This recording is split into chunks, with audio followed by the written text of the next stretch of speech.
Selamat pagi Bapak Ibu Saudara sekalian. Kita akan melanjutkan pembahasan topikal dari seri liturgi pada kebaktian 2 ini. Dan hari ini kita akan merenungkan tentang confession of sin, pengakuan dosa, ya bersama dengan itu adalah absolution ya. Kita membaca beberapa ayat, mari kita membaca pertama dari Mazmur 25 ya. Mazmur 25 ayat 6 dan 7 ini adalah minggu reminiscere, soalnya minggu reminiscere ini. Ini diambil dari Mazmur 25 ya. Ayat 6 dan 7. Mazmur 25 ayat 6 dan 7 saya membacakan untuk saudara sekalian. Ingatlah reminiscere, ingatlah segala rahmat-Mu dan kasih setiamu ya Tuhan, sebab semuanya itu sudah ada sejak purbakala. Dosa-dosaku pada waktu muda dan pelanggaran-pelanggaranku janganlah kau ingat. Tetapi ingatlah kepadaku sesuai dengan kasih setiamu. Oleh karena kebaikanmu ya Tuhan. Kita membaca Proverbs atau Amsal pasal 28. Kita membaca Amsal 28 ayat yang ke-13. Ayat yang 13. Siapa menyembunyikan pelanggarannya tidak akan beruntung, tetapi siapa mengakuinya dan meninggalkannya akan disayangi. Satu ayat lagi, ayat yang ya terkenal untuk kita semua, Matius pasal 5 ayat 3. Matius pasal 5 ayat 3. Berbahagialah orang yang miskin di hadapan Allah, karena merekalah yang empunya kerajaan sorga. Demikian pembacaan firman Tuhan, mari kita masuk di dalam doa. Tuhan berkati perenungan pada pagi hari ini, Engkau memberkati baik hamba-Mu yang akan menguraikan firman Tuhan. Tuhan memberkati juga saudara-saudara yang melayani di tim Aufi. Kami menyerahkan untuk internet connection pada kebaktian 2 ini di dalam belas kasihan Tuhan. Dan kami menyerahkan untuk semua kami, baik yang hadir di gereja maupun yang mendengarkan di rumah masing-masing. Tuhan boleh mengunjungi kami, menilik kami, memberkati kami dengan firman-Mu. Terima kasih Tuhan, kami mau mempersiapkan hati dan pikiran kami, membukanya, sehingga Tuhan boleh berbicara dengan leluasa. Roh-Mu yang kudus boleh bekerja dengan leluasa. Demi Yesus Kristus kami berdoa. Amin. Sekali lagi, ini minggu ini adalah minggu kedua ya, minggu kedua di dalam masa Lent. Dan ya ini menurut kalender gereja ini adalah minggu reminiscere. Reminiscere itu diambil dari ayat Mazmur pasal 25 tadi yang ya di dalam pimpinan Tuhan. Ini sangat cocok dengan topik kita pada hari ini, yaitu tentang pengakuan dosa. Ya. Sudah ini kita seperti kita sudah jelaskan gitu, dan untuk sekali lagi kita menekankan gitu. Liturgi itu bukan cuma di dalam hari Minggu saja, tapi kita berharap ini betul-betul menjadi habitus di dalam kehidupan kita sehari-hari, karena dua hal ini kita nggak bisa pisahkan gitu. Kita datang ke gereja dengan liturgi tertentu, ya. Entah ini merupakan kristalisasi daripada minggu-minggu sebelumnya, ya, maksudnya dari yang sehari-hari terus kemudian menuju kepada Sabat, atau arah sebaliknya juga bisa gitu, dari Sabat mewarnai kehidupan kita sehari-hari. Either way lah, urutannya yang mana itu nggak mutlak gitu. Tapi kedua hal ini yang pasti harus berkaitan gitu. Kalau kita nggak mau jatuh kepada model kekristenan yang dualisme ya, dualistik yang tidak ada hubungannya gitu. Kita nggak tertarik dengan kekristenan omong kosong seperti itu, kekristenan yang cuma mengaku dosa pada hari Minggu, terus kemudian pada hari Senin sampai Sabtu itu sombong luar biasa, takut untuk mengaku dosa, dan whatever alasannya lah, sin of pride dan sebagainya. Kita nggak tertarik dengan model kekristenan palsu seperti itu, karena itu bukan kekristenan yang sejati. Kekristenan yang sejati adalah kekristenan yang mewarnai seluruh kehidupan kita, ya, yang kita rayakan betul memang di dalam liturgi pada hari Minggu ini gitu. Nah, ada beberapa hal ya, saudara, yang kita bisa pelajari dari ini, dari confession of sin ini. Dan kalau kita mau mengaitkan dengan reminiscere, saudara membaca di sini ayat 6, ayat 7, di sini kan ada kaitan dengan ingatan Tuhan gitu. Kita berdoa kepada Tuhan supaya Tuhan itu mengingat apa gitu. Yaitu supaya mengingat segala rahmat dan kasih setianya yang sudah ada sejak purbakala ya. Lawannya adalah ya jangan mengingat dosa-dosaku pada waktu muda, pelanggaran-pelanggaranku. Jangan kau ingat ya.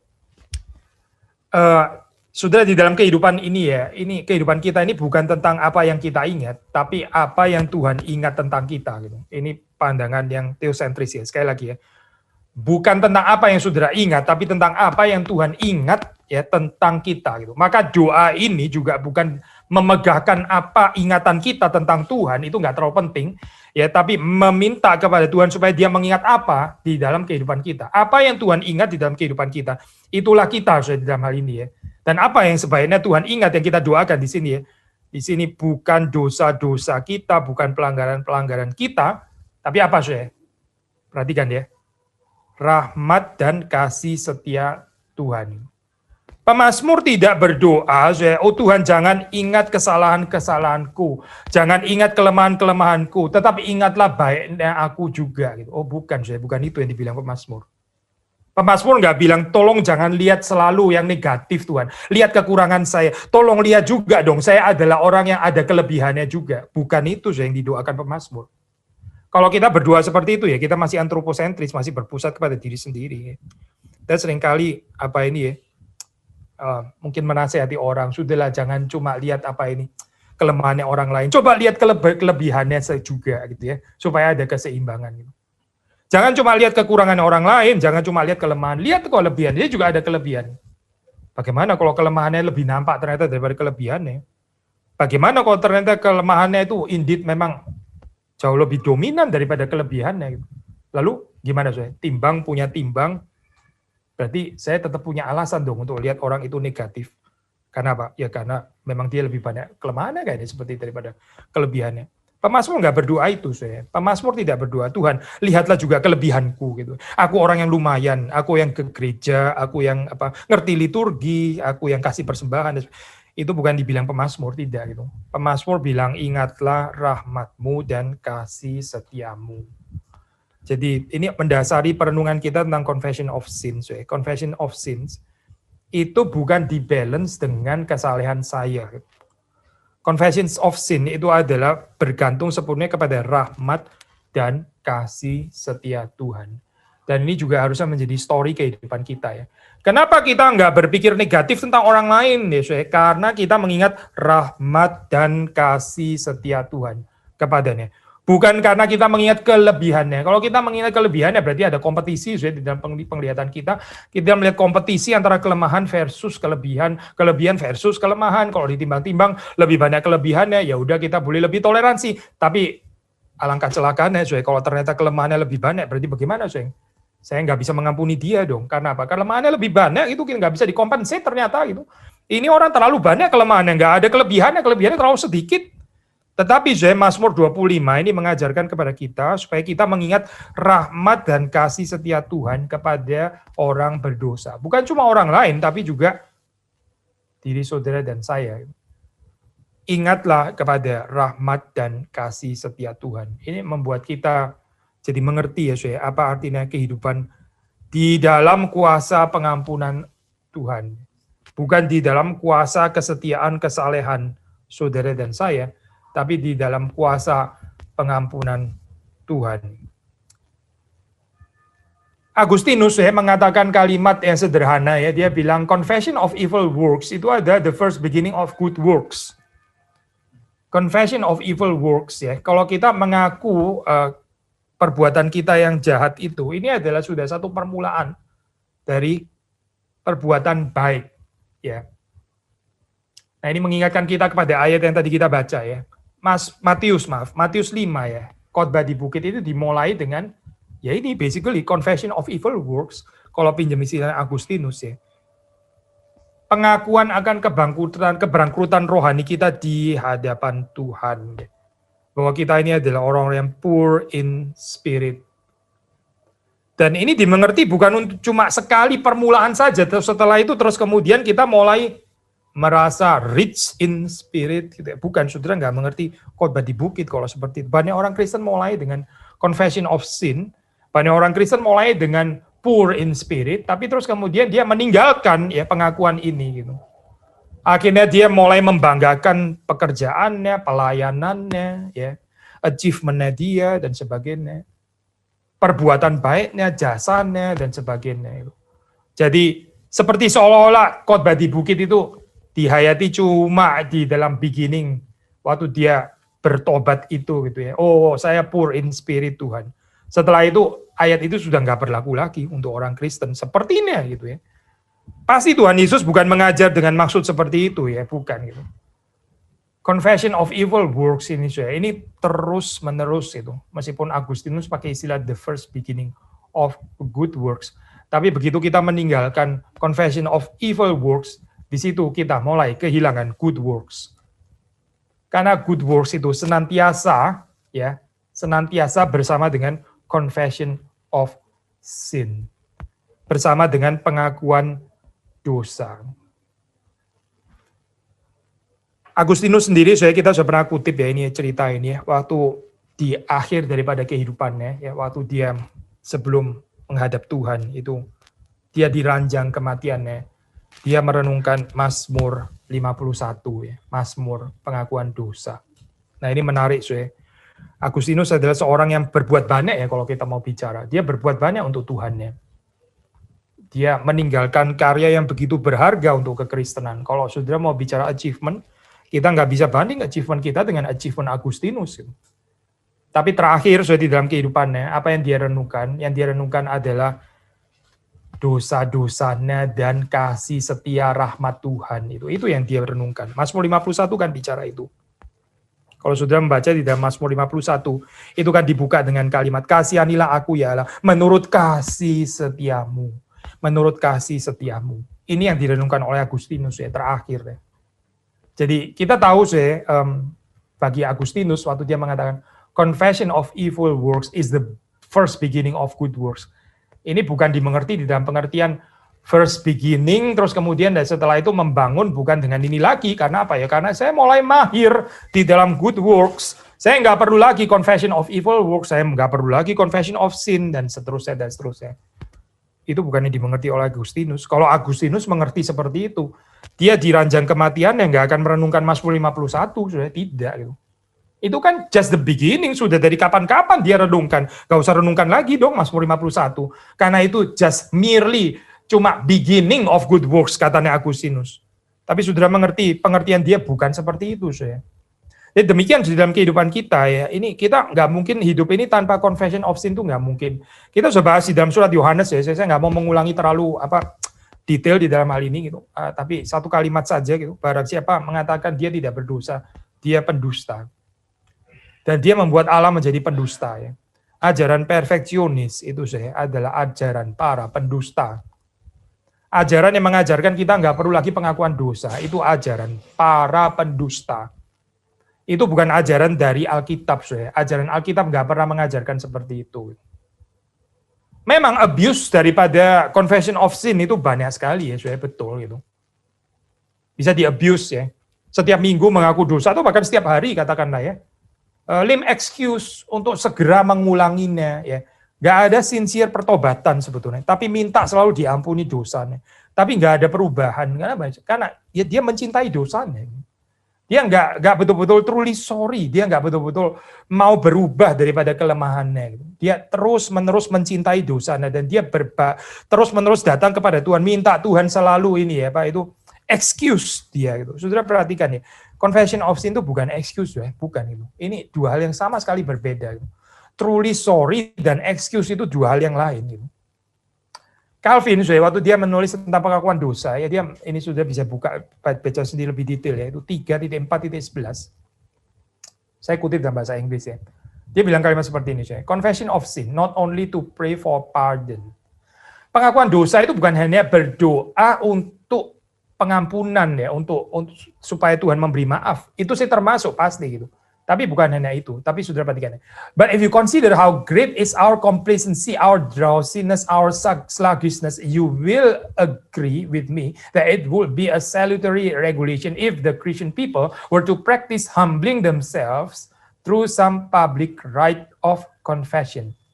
Saya simpulkan deh, jadi bagi Calvin sekali lagi ya, ini bukan cuma berdoa untuk pardon, ya, bukan cuma berdoa untuk pengampunan, ya dimaafkan gitu.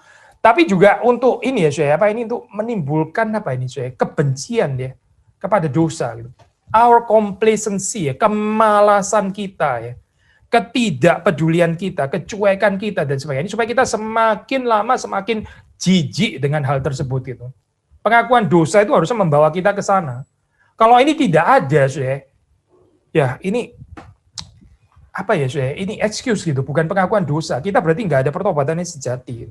Saudara perhatikan ya, berita kerajaan Allah itu bukan cuma diserukan apa ya, minta maaflah kepada Tuhan sebab kerajaan sorga sudah dekat. Bukan itu saya kalimatnya gitu. Bertobatlah sebab kerajaan sorga sudah dekat. Saudara perhatikan ya, bertobatlah, gitu. Bertobatlah. Bukan minta maaflah kepada Tuhan ya. Mintalah excuse kepada Tuhan sebab kerajaan sorga itu terlalu banyak orang seperti ini. Excuse, lame excuse ya, untuk kemudian dia mencintai kembali dosanya gitu. Lalu terus kemudian dia mengaku dosa lagi, mencintai lagi dosanya, mengaku dosa lagi. Ini orang yang mempermainkan anugerah Tuhan ya.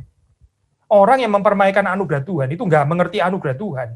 Orang yang mengerti anugerah Tuhan itu ada pertobatan yang sejati.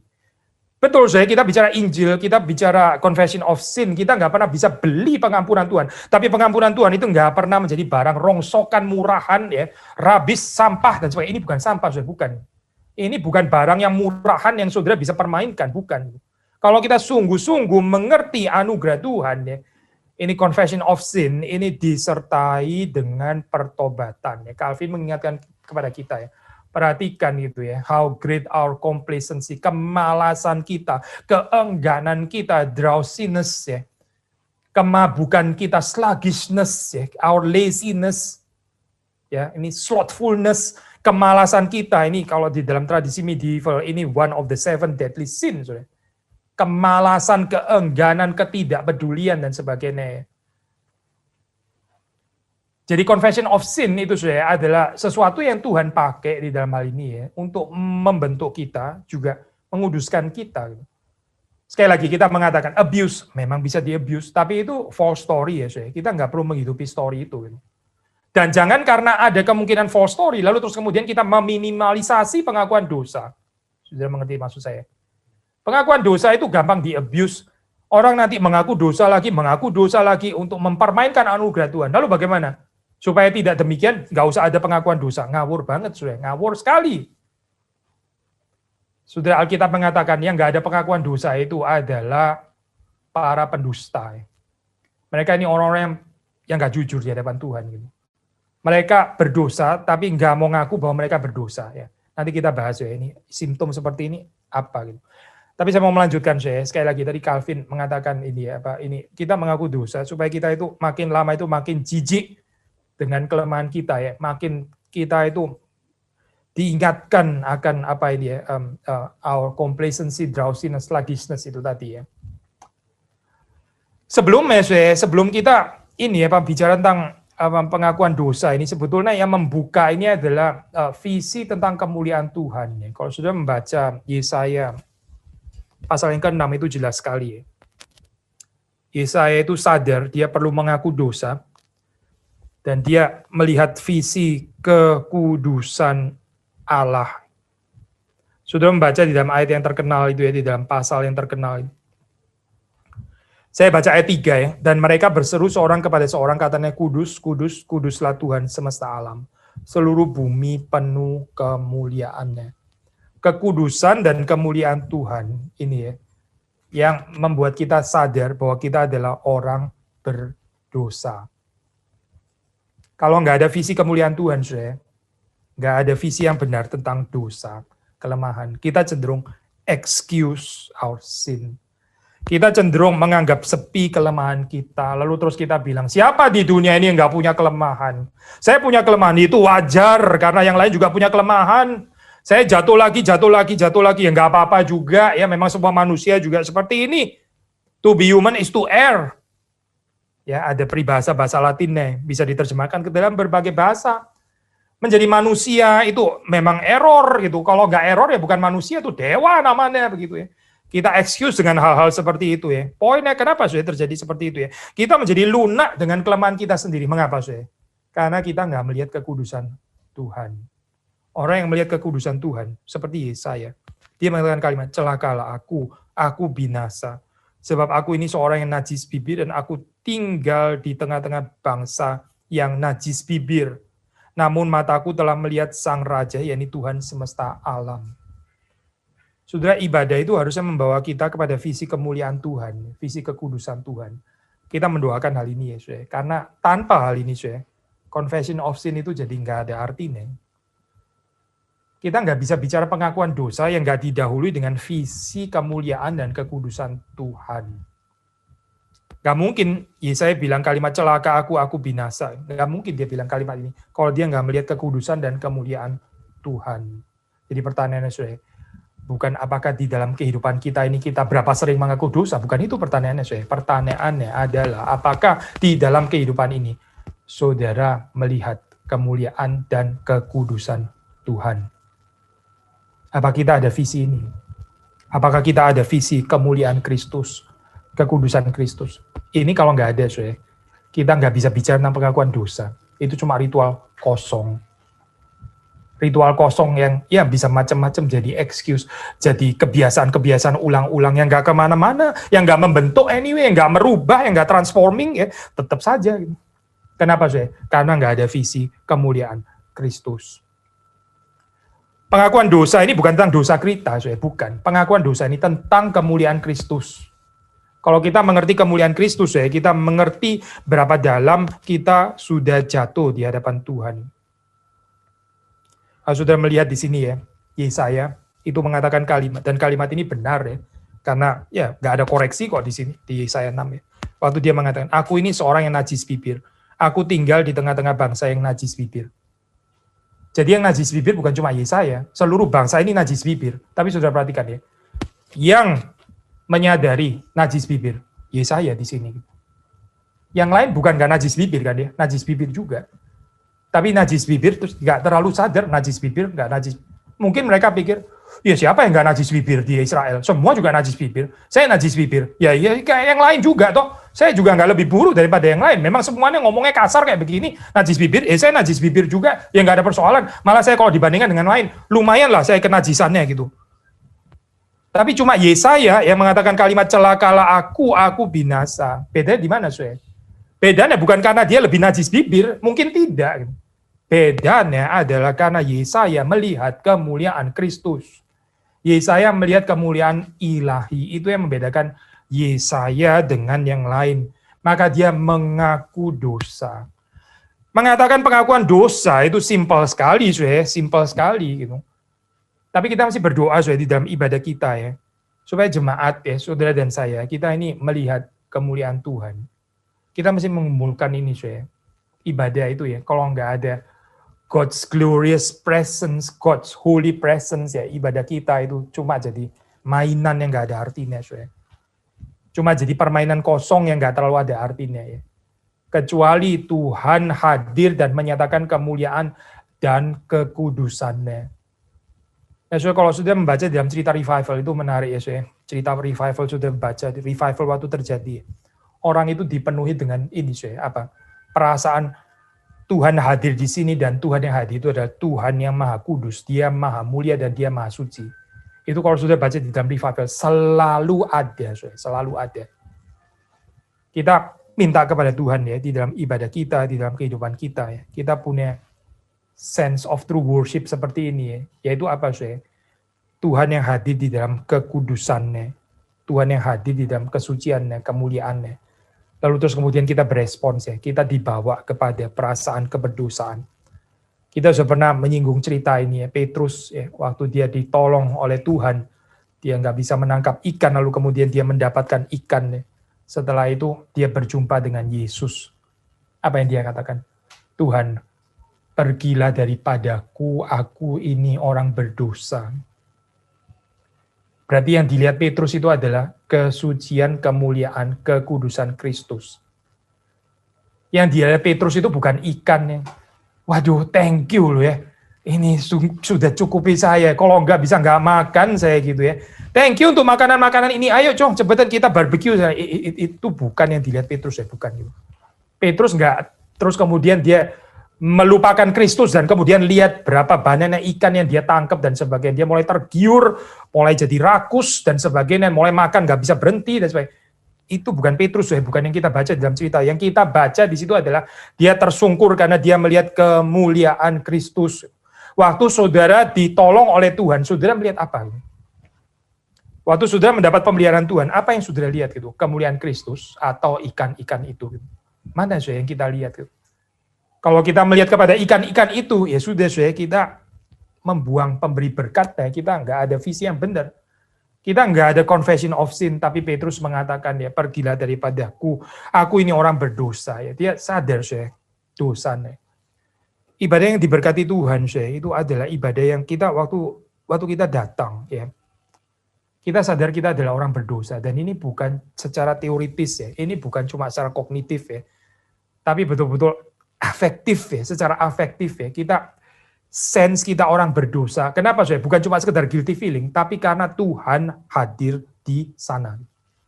Karena Tuhan yang Maha Kudus itu ada di sana. Sekali lagi saya nggak bisa menekankan ini terlalu berlebihan, karena ini pokok yang penting sekali ya. Tanpa pembicaraan kekudusan Allah, kita nggak bisa bicara pengakuan dosa.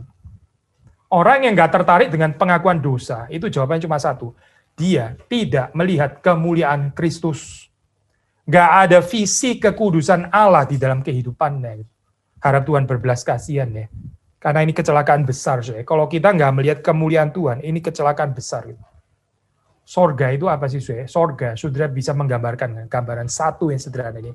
Melihat kekudusan dan kemuliaan Kristus tidak ada habisnya. Itu gambaran sorga. Sorga itu bukan gambaran saudara tangkap ikan selalu dapat dan sebagainya. Itu nggak pernah sorga digambarkan seperti itu. Saudara nggak pernah dapat gambaran sorga itu ini adalah makanan yang nggak selesai-selesai gitu. Saya bisa makan nggak berhenti. Itu bukan gambaran sorga. Nggak pernah ada gambaran sorga seperti itu. Memang ada gambaran sorga tentang perjamuan. Oke, tentang makan. Tapi intinya bukan juga dengan makanan yang saudara makan kan. Bukan kan. Ini tentang persekutuan. Table fellowship yang mau ditekankan di situ ya. Dengan makan itu. Pembicaraan tentang communion, table communion sebetulnya gitu. Jadi gambaran kita tentang sorga ya ini sangat menentukan dengan cerita kehidupan kita, sangat menentukan dengan liturgi saudara sehari-hari. Visi eskatologi saudara itu apa ya? Itu sangat mempengaruhi liturgi ibadah kita, sangat mempengaruhi kehidupan kita sehari-hari, karena semuanya ini integrated. Apalagi yang sudah kita bisa katakan tentang ini ya, tentang confession of sin, again draw dari ini ya, Calvin ya, ini bukan memuja Calvin ya, sekali lagi ya, karena kita mengatakan ini tentang kemuliaan Kristus ya, tapi Calvin adalah seseorang yang melihat kemuliaan Kristus ini gitu. So kita bisa belajar yang rendah hati daripadanya. Dia bilang ini prinsip tentang communal confession ya, communal confession, pengakuan dosa. Itu bukan cuma pengakuan dosa pribadi, individual apalagi ya, tapi ini adalah pengakuan doa komunal.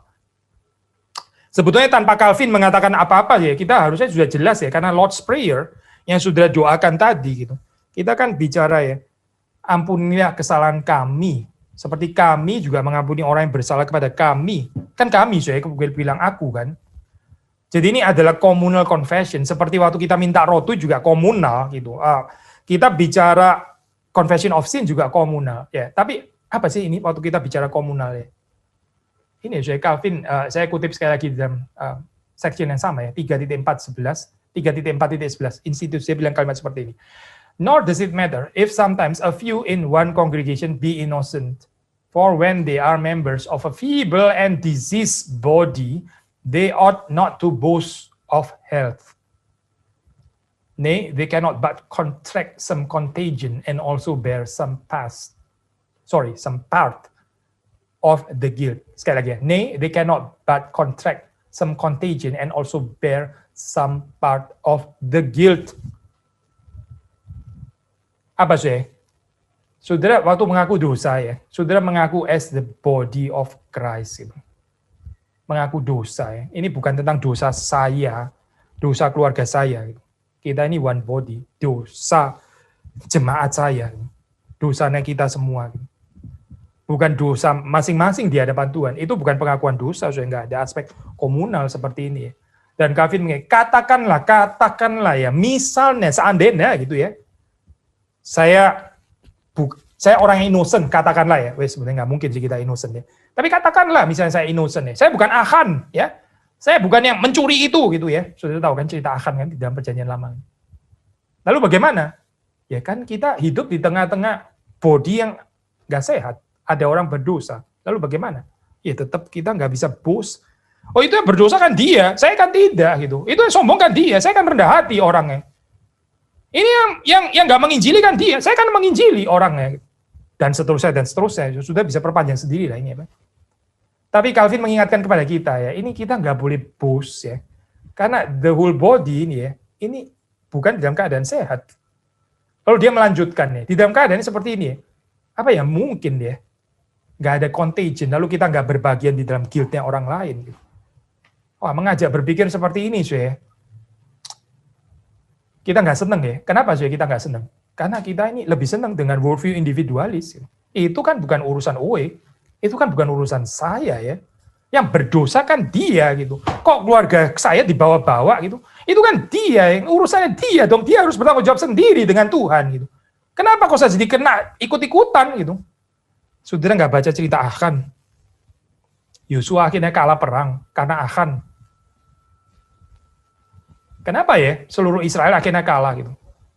Ya karena Achan ini berdosa. Dosa satu orang so ini mengkhamirkan semuanya. Ya. Tapi ini bukan good news. The good news adalah ada confession of sin ini. Gitu. Makanya confession of sin ini nggak pernah tentang saudara dan saya saja gitu. Nggak pernah tentang diri kita saja gitu. Kalau kita cuma mengerti seperti ini, waktu saudara diajak berdoa oleh liturgos, ya mari kita mengaku dosa kita. Kita nggak eventing tentang dosa keluarga kita gitu. Apalagi juga nggak eventing tentang dosa orang lain dan sebagainya. Kita nggak mengerti apa artinya communal confession, saya nggak mengerti gitu. Kita jadi menghidupi worldview individualisme sebetulnya gitu. Dan ini sama sekali nggak kompatibel dengan Injil Kerajaan Allah. Ini nggak kompatibel dengan the Lord's Prayer. The Lord's Prayer mengajarkan ampunilah kesalahan kami seperti kami mengampuni orang yang bersalah kepada kami. Bersalah pun juga kepada komunitas, yang mengampuni juga komunitas. Bukan cuma mengampuni secara pribadi ya. Ini enlightenment ya, menghancurkan banyak hal ya di dalam kehidupan manusia. Enlightenment, Aufklärung, menjadikan manusia itu makhluk-makhluk individual ya, yang nggak peduli dengan yang lain, yang beres sendiri-sendiri di hadapan Tuhan gitu. Sekali lagi saya, ini bukan liturgi kita gitu, bukan. Ini bukan di dalam tradisi reform yang mengerti seperti ini ya. In fact kita bisa mengatakan ini bukan Kristen gitu. Konsep individual confession itu bukan Kristen, saya bukan. Karena betraying konsep the body of Christ. Jadi bagaimana, saya? Ya inilah, saya. Kalau kita ada communal confession, ya, terus kemudian kita mengingat juga. Ini mengingat kesalahan orang lain bukan dalam pengertian negatif ya, tapi dalam pengertian yang positif untuk mendoakan mereka. Mendoakan mereka dan juga berbagian di dalam kesalahan ini ya. Karena apa ya? As body of Christ ya. Ini saya juga bisa berbagian loh, saya di dalam ini. Jangan-jangan juga karena kesalahan saya sampai akhirnya orang jatuh di dalam dosa. Karena saya mungkin nggak peringatkan, karena saya nggak peduli dengan kehidupannya. Karena saya cuma ngurusin diri saya sendiri. Karena saya terlalu selfish, ya. Karena selfishnya saya, lalu orang lain tuh gagal jatuh ke dalam dosa. Lalu saudara bilang, itu urusannya dia dengan Tuhannya gitu. Itu karena selfishnya saudara dan saya mungkin gitu. Karena kita punya selfishness, akhirnya orang lain itu jatuh di dalam dosa. Lalu kita bilang, ya biarlah dia mengaku dosa sendiri dengan Tuhan. Sekali lagi saya, itu bukan konsep body of Christ, saya bukan. Konsep body of Christ itu kita sama-sama sepenanggungan di dalam hal ini ya. Mari kita belajar, saya, kita penuh dengan kelemahan memangnya Tuhan mengampuni kita.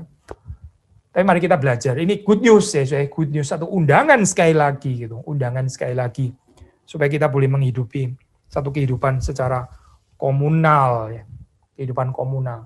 Bukan cuma berbagi makanan komunal, table fellowship komunal, confession of sin juga komunal, saya, komunal. Memuji Tuhan juga komunal, semuanya komunal. Kalau kita baca di dalam Mazmur 51, ya Mazmur 51 yang terkenal itu ya, kita mendapatkan prinsip confession itu juga adalah doksologi, saya. Ini menarik ya, saya. Confession itu doksologi. Confession itu memberi segala kemuliaan kepada Tuhan. Di dalam pengertian apa, saya? Di dalam pengertian ini, saya baca ya, ini dalam versi LAI elektronik yang saya pakai. Kalau ada beda ayat ya silakan saudara cek. Sudah Alkitabnya di ayat keberapa ya, tapi versi elektronik LAI yang saya pakai ini ayat keempat. Terhadap engkau sajalah aku telah berdosa dan melakukan apa yang kau anggap jahat. Lalu kemudian 4b, supaya ternyata engkau adil dalam putusanmu. Supaya ternyata engkau adil dalam putusanmu, bersih dalam penghukumanmu. Confession of sin itu saya, itu menyaksikan keadilan Tuhan. Tuhan itu righteous. Dan Tuhan itu bersih di dalam His judgment. Saya baca versi ESV ya, saya ini terjemahan ESV. ESV juga di dalam ayat yang keempat ya saya, against you only have I sinned and done what is evil in your sight, so that you may be justified in your words. So that you may be justified in your words and blameless in your judgment. Ya, mirip sekali dengan bahasa Indonesia ya. Supaya Tuhan itu dibenarkan di dalam perkataannya dan dia itu blameless, dia itu bersih di dalam penghakimannya. Tapi terjemahan bahasa Jerman, saya terjemahan Luther ya. So ini agak sedikit ada beda nuansa. Saya tertarik dengan terjemahan ini karena ini saya terekspos dengan bagian ini karena disertasi saya itu tentang Mazmur 51 ya. So ya. Ini di dalam Luther Bible 1912 misalnya ya. Ini ada variasi terjemahan seperti ini. So saya baca bahasa Jerman. Auf das du recht behaltest in deinen Worten und rein bleibest, wenn du gerichtet wirst. Saya kalau terjemahan bebas ya. Agar engkau itu recht behaltest, engkau yang memegang kebenaran ya di dalam perkataanmu. Miriplah dalam bagian ini ya. Nah, coba bagian terakhirnya ini ya. Terakhir, unrein bleibest, wenn du gerichtet wirst, dan engkau itu tetap murni ya, meskipun engkau dihakimi. Nah, ini istilah meskipun engkau dihakimi ini nggak ada ya di dalam ESV, di dalam bahasa Indonesia nggak ada. Wenn du gerichtet wirst, waktu engkau itu dihakimi ya, engkau ternyata murni, bersih ya. Maksudnya apa saudara? Ya ini doksologi, Tuhan itu nggak pernah bersalah saudara di dalam keputusannya, di dalam penghakimannya, di dalam penilaiannya dia nggak pernah bersalah. Saudara dan saya, kita ini seringkali keliru di dalam menilai orang lain. Kita seringkali salah di dalam hal ini ya, tapi Tuhan itu selalu bersih. Dia nggak pernah bersalah, dia adalah the righteous one. Maka confession ini saya di dalam hal ini ya, ini adalah menyatakan kemuliaan Tuhan. Gereja ya yang nggak confessional, gereja yang nggak ada confession of sins, itu nggak mempermuliakan Tuhan. Saudara mengerti nggak ini ya, apa implikasinya ya? Gereja kalau nggak ada confession of sins, itu mau mengatakan apa sih? Message-nya adalah Tuhan adalah the righteous one. Iya. Gereja ini juga. Nangkap saya? Tuhan bukan the righteous one. Tuhan adalah salah satu among the righteous. Gereja ini juga righteous. Tuhan righteous, oh ya, gereja saya juga righteous. Kalau kita nggak ada confession of sin, inilah yang terjadi. Saya. The self-righteousness of the church. Ya, the self-righteousness of Christians. Kita nggak berdoksologi di sana, saya, karena doksologi itu mengatakan Tuhan sajalah yang benar. Semua orang itu nggak ada yang benar.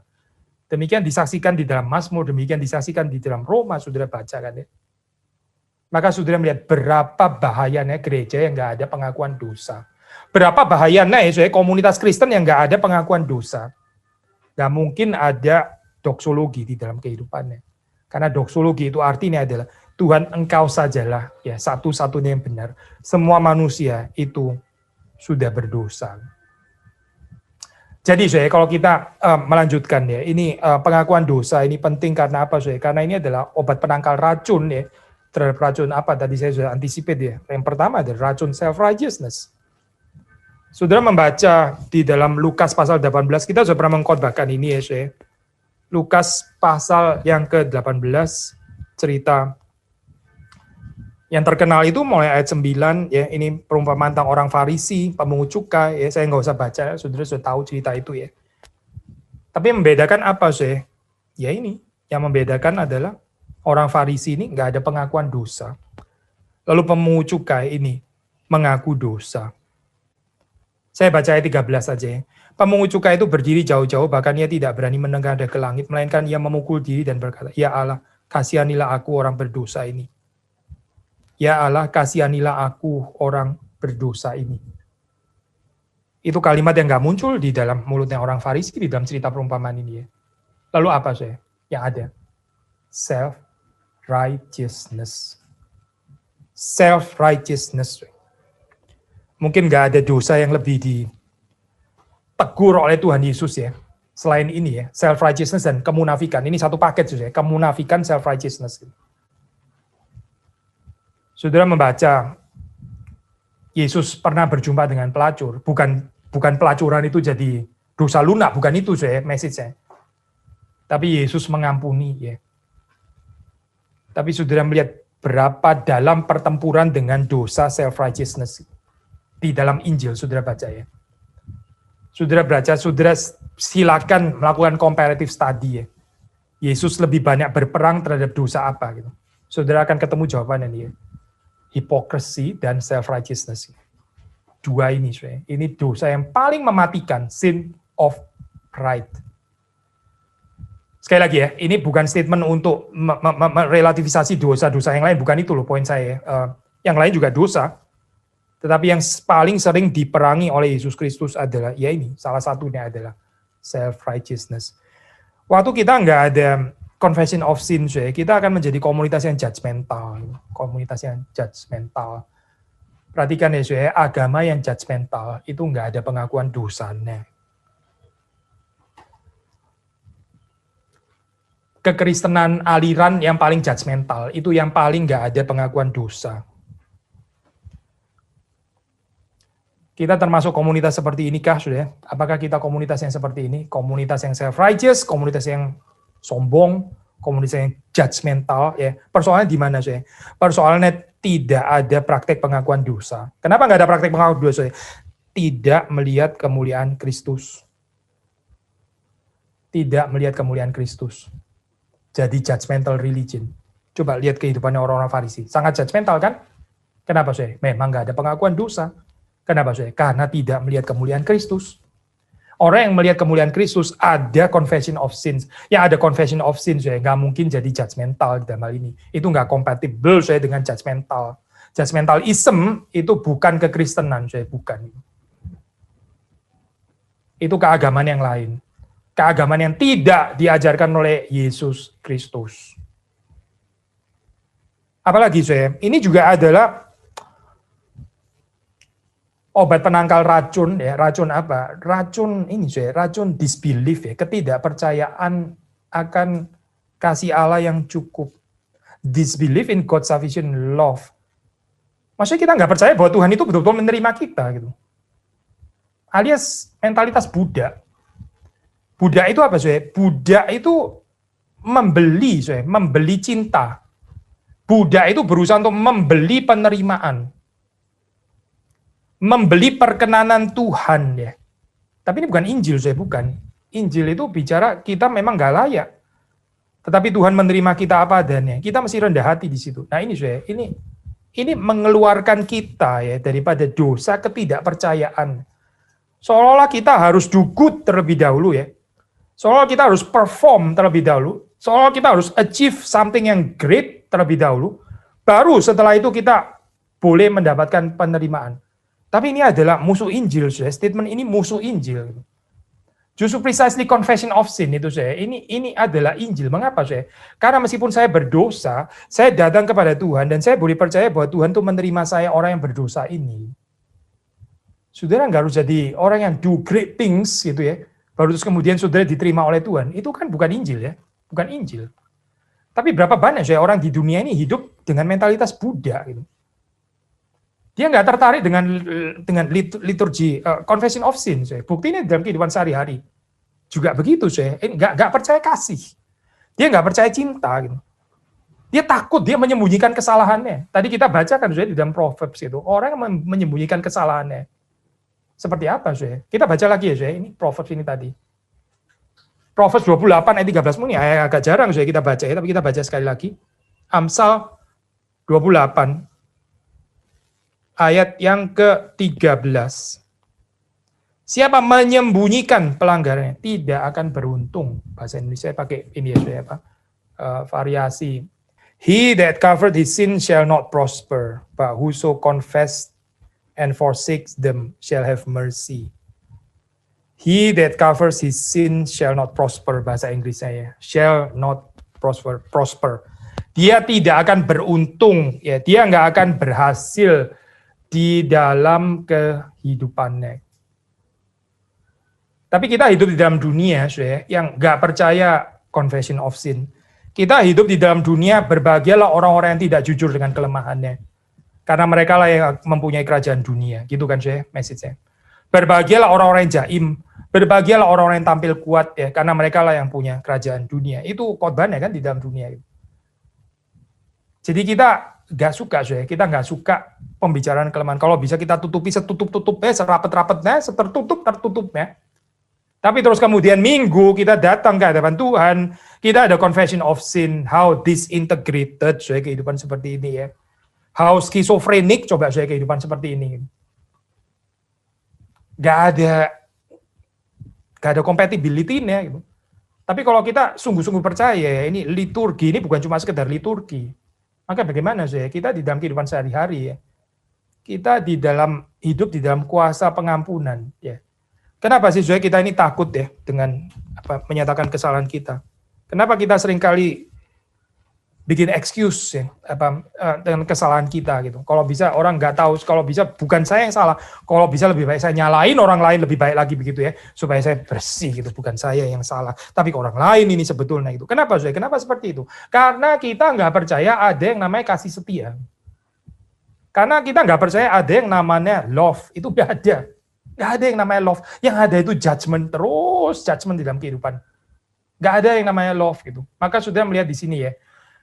Pemahaman, pengertian kita tentang love, tadi saya bilang tentang holiness ya, holiness and glory of God. Sekarang kita bicara love of God.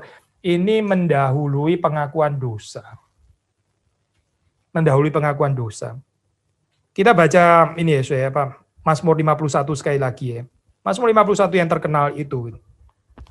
Bagian yang pertama saja, itu sudah cukup jelas ya. Kenapa Daud mengaku dosa? Saya baca ya, kasihanilah aku ya Allah menurut kasih setiamu. Daud ini orang yang percaya kepada kasih setia Tuhan. Maka dia tidak takut untuk mengaku dosanya. Saudara dan saya, kita yang takut mengaku dosa, ya kita adalah orang-orang yang gak percaya kasih Tuhan sebetulnya. Dan tentu saja kita sedih ya, kalau komunitas kita itu adalah komunitas yang bukan loving community, but judgmental community. Judgmental community itu menghasilkan orang-orang yang nggak mau mengaku dosa dan yang menutup-nutupi kesalahannya. Kenapa? Karena ini bukan loving community tapi judgmental community. Akhirnya semua orang bermunafik ria, tampil saleh, ya, tampil taat, ya, tampil cinta Tuhan, dan nggak ada tempat untuk kesalahan, nggak ada tempat, nggak ada tempat untuk kegagalan, nggak ada. Karena apa? Karena semua mesti hebat. Karena apa, Karena ini judgmental community gitu ya. Untuk judgmental community nggak ada tempat untuk orang gagal, nggak ada tempat untuk orang lemah. Semuanya mesti kuat. Gitu. Itu Injil, Itu bukan Injil. Itu bukan Injil. Itu Injil palsu. Komunitas yang menghidupi Injil palsu itu komunitas yang celaka, karena itu bukan yang didesain oleh Tuhan. Komunitas yang didesain oleh Tuhan adalah komunitas yang di dalamnya itu ada confession of sins. Bukan untuk mengumbar dosa kita, jangan salah ya, Ini bukan mengajarkan pria sejati, bukan loh. Gerakan pria sejati yang nggak tahu ya sudahlah, sudah berbahagia. Ini bukan mengajarkan itu, bukan. Ini bukan ajaran pengumbaran dosa, bukan. Ini bicara tentang bagaimana Tuhan itu mendirikan ini ya, ini new people ya. Ini sebetulnya harusnya bagaimana sih ya? Again ya, not without confession of sin. Kalau kita mau melarikan diri daripada model judgmentalism itu tadi, individualism, judgmentalism, ketidakpercayaan kepada kasih Tuhan dan sebagainya. Akhirnya kita menjadi orang-orang yang munafik, yang selalu menutup-nutupi kesalahan kelemahan kita. Karena apa sih? Karena kita takut dihakimi sebetulnya. ya berarti gagal ya, saya komunitas seperti itu ya. Tuhan mengampuni kita kalau kita gagal ya. Masih ada kesempatan saya untuk bertobat. Apa sih saya manfaat? Tadi kita bicara hal yang negatif ya. Sekarang manfaatnya apa? Manfaat hidup di dalam kuasa pengampunan Tuhan. Kita dibentuk saya menjadi orang-orang yang rendah hati ya. Orang-orang yang bergantung sepenuhnya pada kasih karunia dan belas kasihan Allah. Hidup ini bergantung sepenuhnya pada kasih setia Tuhan. Bukan bergantung kepada resources yang ada padamu, bukan bergantung kepada kesehatanmu, bukan bergantung kepada kesempurnaanmu, bukan, itu bukan cerita Injil, saya bukan. Cerita Injil itu bicara kita bergantung sepenuhnya kepada belas kasihan ilahi. Yang kedua, pengampunan dosa, pengakuan dosa, ya, itu menumbuhkan iman kita ya, untuk percaya bahwa Tuhan itu kasihnya sempurna. Tuhan itu penerimaannya sempurna. Dunia ini penerimaan nggak sempurna. Memang nggak sempurna sih, saudara. Tapi kita kan iman kita kepada Tuhan nih, yang kasihnya sempurna dan penerimaannya sempurna. Kita jangan menaruh hati kita kepada penerimaan manusia, itu berhala. Penerimaan kita itu datang dari Tuhan, bukan datang dari manusia. Dan Tuhan itu menerima kita sempurna. Kalau Tuhan menerima kita sempurna, saudara nggak ada tempat sebetulnya untuk menghakimi diri sendiri, minder, malu, dan sebagainya. Itu nggak ada tempat, saya. Orang kalau masih dikuasai oleh hal-hal seperti itu, saya, dia sebetulnya kurang percaya ya, kasih Tuhan. Kasih Tuhan itu sempurna, nggak perlu ditambah lagi. Sangat sempurna. Sempurna adanya. Waktu kita hidup di dalam kuasa pengakuan dan pengampunan dosa, ini saya, kita sedang merayakan apa artinya relasi cinta bersama dengan Tuhan. Orang yang nggak mengerti cinta, saya nggak tahu loh, saya, ini kita hidup bisa nggak sempurna. Ada sebagian daripada kita hidup di dalam keluarga broken home, ya, katakanlah gitu. Waktu masa kecil, childhood experience, broken home mungkin ya, nggak dicintai, ada pengalaman tertolak dan sebagainya. Dan mungkin itu bisa menghantui kita. Wah, panjang sekali, saya puluhan tahun gitu misalnya, nggak bisa keluar daripada pengalaman penolakan ini ya, sampai akhirnya menimbulkan broken personality di dalam kehidupan kita. Tetapi Yesus membebaskan kita dari ini. Yesus adalah jalan keluarnya. Yesus itu memberikan ini, relasi kasih yang sempurna ini. Sehingga saudara dan saya bisa tampil apa adanya.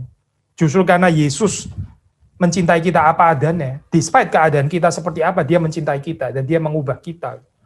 Jadi pengakuan dosa ini jauh sekali daripada spirit seperti kayak apa ya, sengaja mau korek-korek guilty feeling gitu. Ada orang konseling suka sekali ya, korek-korek guilty feelingnya orang lain, menimbulkan perasaan salahnya orang lain. Itu bukan konseling Kristen, itu lebih mirip konseling setan sebetulnya. Setan itu pekerjaannya adalah accusation. Tuhan itu bukan accuse, Tuhan itu memulihkan, dia restore gitu. Bukan sengaja untuk menimbulkan guilty feeling. Saudara kalau salah mengerti confession of sin seperti kayak sengaja untuk korek-korek guilty feelingnya orang lain, saya pikir kita nggak mengerti apa artinya kekristenan loh di dalam hal ini. Tuhan bukan itu. Coba sudah lihat bagaimana dia menghadapi pelacur yang berdosa dan sangat berdosa itu. Apa yang dia katakan? Yesus nggak keluar kalimat, sudah jelas ya dosamu apa? Jelas nggak sebetulnya kesalahanmu apa? Lu tahu nggak lu dosanya sebetulnya apa? Bukan itu kalimatnya. Yesus mengatakan kalimat apa? Yesus mengatakan, aku pun juga tidak akan menghukum engkau. Pergilah dan jangan berbuat dosa lagi. Itu kalimatnya Yesus. Tetapi dunia ini ya tertarik sekali ya untuk mengorek-ngorek kesalahannya orang lain gitu ya. Karena apa ya karena kita nggak percaya, kita nggak love enough gitu, nggak mengasihi enough. Akhirnya kita suka sekali mengorek-ngorek kesalahannya orang lain, menimbulkan perasaan bersalahnya orang lain. Seperti ada semacam kemenangan kalau bisa menyatakan kesalahannya orang lain. Ini sakit, bukan kekristenan, bukan konseling Kristen. So, pengakuan dosa apa, sekali lagi ya, ini kita. Ya ini artinya Tuhan itu mau mendirikan relasi cinta ini ya. Childhood saudara mungkin broken di dalam love relationship, nggak apa-apa, Tuhan nggak dibatasi dengan itu gitu. Tuhan nggak dibatasi oleh childhood experience kita, dia itu maha kuasa. Dan dia tetap masuk dan dia akan mengubah kehidupan kita. Kalau kita sungguh-sungguh mau diubah. Melalui apa saya? Ya ini confession of sin, true confession of sin. Justru establish apa artinya love relationship, berjalan bersama dengan Tuhan yang mencintai kita itu artinya apa? Not without confession of sin. Kalau kita menolak confession of sin, kalau kita terbiasa selalu menjauhi kesalahan, kelemahan kita dan sebagainya, karena kita takut ditimbulkan guilty feeling ini yang nggak menyenangkan gitu ya, kita akhirnya jadi nggak mengerti apa artinya cinta Tuhan, dan kita tetap di dalam brokenness itu, saya. Tetap berada di dalam brokenness yang kita sendiri nggak mau keluar soalnya gitu. Maka ini penting sekali ya, saya. Confession of sin ini sangat-sangat penting di dalam kehidupan kita. Ya. Kita bukan bicara tentang the sin itself, bukan itu. Kita mau bicara tentang love. Kita mau bicara tentang God's love sebetulnya itu. Yang berikutnya, confession of sin itu kalau kita sadar kita diampuni dosanya, ya. Kita ada life of gratitude. Kita ada hidup yang melimpah dengan ucapan syukur. Ada orang di dalam kehidupan itu nggak ada ucapan syukur, ya. Dia terus mengeluh gitu ya, mengeluh ya. Mengeluh. Saya dulu waktu saya kuliah ya, pernah ditegur sama teman gitu, saya masih ingat, dan itu teguran yang sangat baik ya. Saya bersyukur untuk teguran itu ya. Kadang-kadang kita ini nggak sengaja ya, waktu kita duduk terus aduh gitu kan ya, kita duduk aduh gitu ya, kita taruh tangan aduh gitu maksudnya, kita berdiri kita ngomong aduh gitu maksudnya, kita nyuci pakaian kotor aduh gitu ya, kita buka pintu aduh gitu maksudnya, ini apa sih ini? Saudara buka pintu aja kok aduh gitu, saudara duduk aduh, saudara sedang menderita apa memang? Ini saya bicara kepada diri saya sendiri juga ya. Waktu itu terus kemudian ini seorang teman deh menegur saya gitu. Aduh Billy, kok lu ngomong aduh terus gitu ya. Dia sendiri juga bilang aduh akhirnya gitu. Aduhnya dia bener saya. Ini aduh yang true lamentation. Aduhnya saya ini aduh orang manja kayaknya gitu. Aduh orang self pity. Semuanya aduh. Kayak orang sudah menderita sekali, saya. Nggak ada ucapan syukur di dalam kehidupan seperti itu, saya. Nggak ada. Saya bukan berarti terus kemudian kita ngomong secara klise, duduk puji Tuhan, keluar puji Tuhan, entar jadi ini ya, saya. Jadi apa itu? Jadi membeo. Nggak, bukan itu poinnya. Kita tertarik dengan apa yang ada di dalam hati, saya. Tapi seringkali memang apa yang keluar dari mulut kita itu mencerminkan apa yang ada di dalam hati. Life of gratitude itu saya, life of gratitude itu diberikan Tuhan di dalam kehidupan kita. Ini hidup di dalam segala kelimpahan. Again saya, bukan without confession of sins. Karena confession of sin itu membawa kita kepada life of gratitude. Karena kita tahu kasih setia Tuhan itu begitu limpah dan begitu besar. Yang kita seringkali nggak sadari. Yang kita lebih sadari apa saya? Penderitaan kita, ketidaknyamanan kita, keterbatasan kita dan sebagainya. Akhirnya ya itu tadi aduh ya. Aduism ya, nggak ada. Tuhan nggak dipermuliakan dengan aduh saudara itu. Tuhan nggak dapat kemuliaan di sana gitu. Tuhan jujur seperti kayak dihina. Seperti Tuhan itu nggak sanggup memelihara engkau sampai engkau adu terus. Perhatikan ya saudara ini ya. Saya bukan mengatakan saudara nggak ada tempat untuk meratap. Ada tempat ya untuk meratap. Tapi kalau dalam hal sehari-hari kita meratap terus ya, berarti kita memang kayaknya nggak ada ucapan syukur di dalam kehidupan ini. Gitu. Kenapa saudara bisa nggak ada ucapan syukur pada Tuhan? Itu adalah Tuhan yang mengampuni kita. Gitu. 2 poin lagi saudara. Confession of sin juga membawa kita kepada true transformation. Tadi saya mengatakan, orang yang suka keruk kesalahannya orang lain, dia pikir dengan ini ya, membicarakan kesalahan orang lain, terus kemudian orang itu akan berubah. Gitu. Yang membuat orang berubah itu adalah penerimaan cinta, penerimaan cinta, true transformation. Perempuan itu diubahkan, karena Yesus menerima dia. Sakeus diubahkan, ya, karena Yesus menerima dia apa adanya. Gitu. Kita jangan sombong, saudara. Kalau Yesus menerima kita jangan nggak menerima diri kita sendiri. Itu kesombongan luar biasa ya. Kalau Tuhan menerima kehidupan saudara sendiri tidak menerima hidup saudara sendiri, itu saudara mengangkat diri saudara lebih tinggi daripada Tuhan. Itu orang kurang ajar sekali. Tuhan saja menerima dia, tapi dia sendiri nggak menerima dirinya sendiri. Apa dia lebih tinggi dari Tuhan? Gitu, standarnya. Kalau kita memberi diri kita diterima oleh Tuhan, ada perubahan terjadi dalam kehidupan kita. Cinta itu mengubahkan, judgment. Ya. Itu cuma menyatakan keadaan kita apa adanya. Tuhan itu mengubah kita bukan dengan his judgment. Meskipun his judgment nggak pernah salah. Tuhan itu mengubah kita ya karena cintanya, karena cintanya. So, confession of sin ini membawa kita kepada pengertian cinta Tuhan, ya, membawa kita ke dalam kehidupan yang diubahkan. Karena apa, saudara? Karena ada cinta. Sekali lagi ya, saudara, ini gereja kita. Kalau kita menjadi komunitas yang penuh dengan cinta, ya, kita bisa mengharapkan transformation.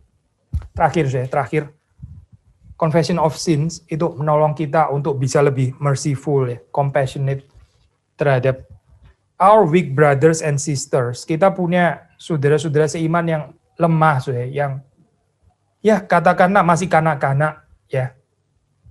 Lalu kalau kita ada praktek pengakuan dosa di dalam kehidupan kita, kita bisa lebih sabar, saudara, kita bisa lebih compassionate. Tapi kita menjadi sangat tidak sabar, ya. Kita menjadi sangat judgmental, ya. Luar biasa kritikal, selalu dipenuhi dengan amarah dan sebagainya. Dari mana saudara itu? Karena kita kayaknya nggak ada pengakuan dosa di dalam kehidupan kita. Hidup yang nggak ada pengakuan dosa, itu nggak ada ampun saudara terhadap orang lain. Mengapa nggak ada ampun terhadap? Karena sendiri juga nggak dapat ampun. Karena Tuhannya dia juga sepertinya bukan Tuhan yang mengampuni. Tuhannya dia adalah Tuhan yang menghakimi terus, ya. Makanya dia terhadap orang lain juga akan menghakimi terus. Gitu. Karena apa ya? Ya ini mencerminkan gambaran Tuhannya yang dia percaya. Gitu. Tapi kalau Tuhan yang kita percaya adalah Tuhan yang mengampuni kita, nah, maka kita belajar di sini, ya. Belajar sabar, ya, belajar compassionate. Gitu. Karena apa? Karena orang lain juga sabar kok terhadap saudara dan saya. Saudara jangan GR cuma pikir kita yang sabar terhadap orang lain. Orang lain itu sangat sabar dengan kita. Orang lain sangat-sangat sabar dengan saudara dan saya. Tapi kita selalu rasa kita yang harus selalu sabar dengan orang lain. Orang narsisistik ya saudara ini. Cuma pikir kepada bebannya dia sendiri. Seperti kayak dia saja yang harus sabar kepada orang lain. Yang pasti saudara, Tuhan itu sangat sabar kepada kita. Dan di dalam kesabaran Tuhan, ya, kasih setia Tuhan, His mercy, yang gak pernah gagal, ya, His compassion. Kita belajar melalui pengakuan dosa. Kita menjadi orang-orang yang yaitu saya seperti doa Bapa kami mengatakan, ya, ampunilah kesalahan kami, kelemahan kami, kesalahan kami, seperti kami juga mengampuni mereka yang bersalah kepada kami. Mereka yang bersalah kepada kami. Saya bisa merciful, bisa compassionate, bisa mengampuni. Mengapa? Karena saya sendiri juga mendapatkan pengampunan dari Tuhan. Kiranya Tuhan menolong kita, ya, waktu kita merenungkan tentang confession of sin, kita sungguh-sungguh rindu saya ini bukan cuma ya 1-2 menit waktu saudara mendengar perkataan liturgos. Mari kita mengaku dosa kita di hadapan Tuhan gitu, ya. Terus setelah itu nggak sampai 1 menit sudah selesai. Setelah itu selesai story confession of sin. Kita nggak tertarik sudah dengan liturgi itu gitu. Liturgi yang model fragmented seperti itu, ya. Yang kita tertarik adalah liturgi yang hidup, ya.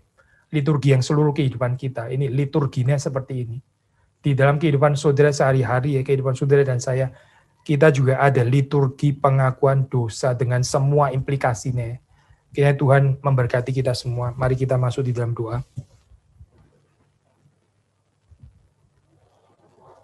Tuhan, kami bersyukur karena Engkau adalah Tuhan yang mulia, Tuhan yang kudus, dan Tuhan yang menyatakan kemuliaan-Mu. Tuhan, ampuni kami ketika kami seringkali lebih tertarik dengan kemuliaan dunia ini. Kami lebih melihat kepada ikan yang Tuhan sediakan dan bukan melihat kepada kemuliaan Tuhan. Dan akhirnya kami tidak sadar bahwa kami ini adalah orang-orang yang sangat berdosa di hadapan Tuhan. Kami mohon supaya Tuhan menolong kami, memulihkan mata kami ini, memelekkan kami, supaya kami boleh melihat dengan jelas kemuliaan, kesucian, kekudusan Tuhan. Bukan hanya pada hari Minggu ketika kami beribadah, tapi di dalam kehidupan kami sehari-hari juga. Kami rindu supaya kami di dalam hidup ini juga boleh semakin mengerti apa artinya kami dikasihi oleh Tuhan. Kami bukan membeli perkenanan-Mu, kami tidak sanggup membayarnya. Tidak ada sesuatu yang kami bisa capai yang akan memuaskan Engkau, sehingga Engkau wajib dan harus menerima kami. Kami sadar bahwa di dalam kehidupan kami ini kami diterima semata-mata karena Engkau mengasihi kami tanpa syarat. Dan kami bersyukur Tuhan untuk penerimaan-Mu ini. Tolong supaya kuasa penerimaan ini sungguh-sungguh bekerja dalam hidup kami. Membebaskan kami daripada segala ketakutan, kemunafikan, ketidakjujuran, kepura-puraan, jaga image. Kami mohon supaya kehidupan kami sungguh-sungguh diubah oleh firman Tuhan. Terima kasih Tuhan, Engkau terus berbicara dalam hati kami, menjelaskan kelimpahan firman Tuhan, sehingga kami sungguh-sungguh mengerti apa artinya kebebasan yang Kau karuniakan. Kebebasan di dalam kebenaran yang Tuhan nyatakan kepada kami. Demi Yesus Kristus kami berdoa, kami bersyukur. Amin.